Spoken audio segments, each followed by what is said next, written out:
Hello everyone, my name is Brian, but you can call me the Bugler, and today we're going to be performing a Dawnblade Warlock subclass breakdown for the Attunement of Flame skill tree. First up, we have the melee ability, Igniting Touch. Striking an enemy with this melee ability will set them on fire and also cause them to explode if you kill them with the melee attack. After that, we have Fated for Flame, which causes the projectiles from the Daybreak super to seek targets and also upon impact launch a streak of fire along the ground. After that, we have Everlasting Fire, a simple skill that makes killing enemies extend the duration of your Daybreak super. And finally, we have Phoenix Dive. This skill allows you to hold the crouch button in order to quickly descend and regenerate your health. If you do this during Daybreak, you also damage enemies on impact.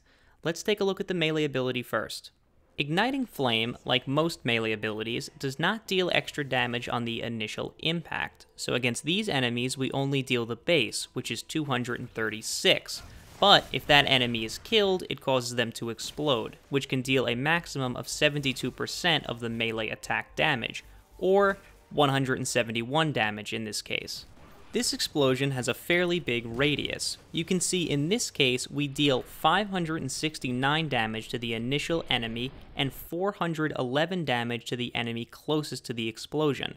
This is once again 72% of the initial damage. The enemies in the back are still dealt damage, although significantly less because of the damage fall off. When you strike an enemy with this attack and do not kill them, you deal 5 ticks worth of burn damage. Each tick amounts to between 4 and 4.5% of the initial melee attack damage. This discrepancy is due to the way that Destiny 2 rounds damage numbers. Now, if you kill an enemy with these ticks of burn damage, they will not explode. In order to get the enemy to explode, you have to kill them with the actual melee attack. And doing so will cause enemies hit by this explosion to also be dealt burn damage. However, this amount is different from the normal burn damage. It is 10 ticks at a rate of 7.7 to 8.2% of the initial damage done by a melee attack. So against this enemy, that is increased to 20 damage where it was 12 damage. We're switching up the order next, and we're talking about Phoenix Dive. We're doing this because Phoenix Dive affects how your super behaves, and I want to cover that last. Phoenix Dive allows you to restore some health by holding down the crouch button while you're in the air, and also cause damage by doing this during your Daybreak super. Let's take a look at the health regeneration first. The higher up in the air that you are, the more health you will restore. The maximum amount that you can restore in one go is about 1/3 of your health. You are also immune to fall damage when you do this, unlike the Sentinel Titan activating his bubble in the air, which just causes you to fall and deal damage to yourself. Phoenix Dive also has a hidden cooldown, which is about 3 seconds from when you gain control of your character again. This is to stop you from just spamming the dive and continuing to heal yourself indefinitely. Let's move on to the version of the dive that you can use during your super. The Daybreak super lasts for 21 seconds if you do not perform any slashes. However, if you use Phoenix Dive during your super, it does not cost you any super energy. This is very cool. It's an extra way to deal damage without losing your precious energy. The damage that this dive does is also quite significant, so let's take a look at that next. Against these Vex enemies, the most damage we can deal is 552 damage with the Phoenix Dive. This is significant because it is 38% more damage than we can deal with a direct hit from the Daybreak Super Slash. This is awesome, but let's see if it's affected by height like the healing before it.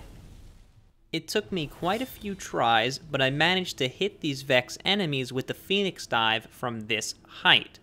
I'll just be quiet and let you enjoy.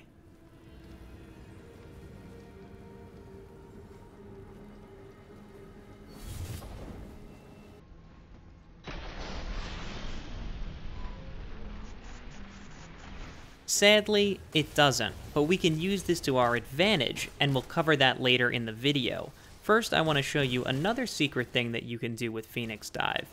It causes burn damage if you hit an enemy with the explosion and do not kill them. It causes 5 ticks, and the exact amount depends on the enemy that you hit. It's a relatively small amount of damage, so don't expect anything big, but it's still interesting, and you might not see it very often during normal gameplay. But let's look at something that you do see during normal gameplay. Does this clip look familiar to you? I'm sure we've all seen our fair share of this, but did you know that Phoenix Dive can stop things like that from happening? Phoenix Dive, if you activate it while in the air during a knockback, will stop all momentum and send you to the ground.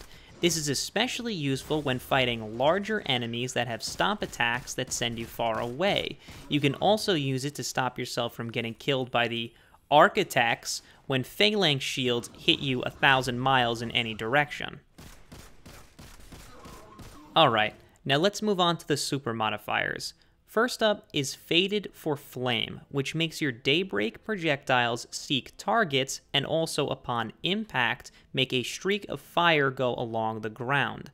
Let's take a look at the fire first.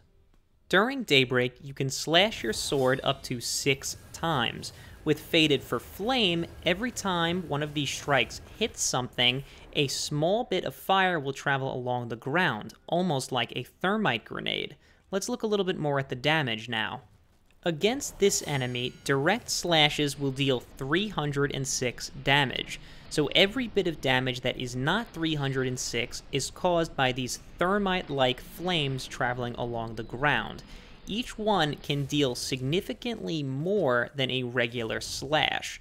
We're going to look at those damage numbers much more in depth when we do the super comparison video. But let's take a look at the tracking next. You can see here that each slash will bend towards enemies slightly. It's not nearly as aggressive as the Nova Bomb, but it is a nice improvement. I feel like this upgrade should be inherent to the Daybreak Super, but unfortunately it's locked to this skill. And finally, we have Everlasting Fire. This skill makes killing enemies during Daybreak extend its duration. This skill is very cool, and I saved it for last because I don't want to cut short how long we can keep the Daybreak Super going for. Let's take a look at that now. By choosing my slashes wisely and taking advantage of Phoenix Dive, we can keep this super going for quite a while. I mentioned earlier in the video that Phoenix Dive deals the same amount of damage no matter what height you activate it at.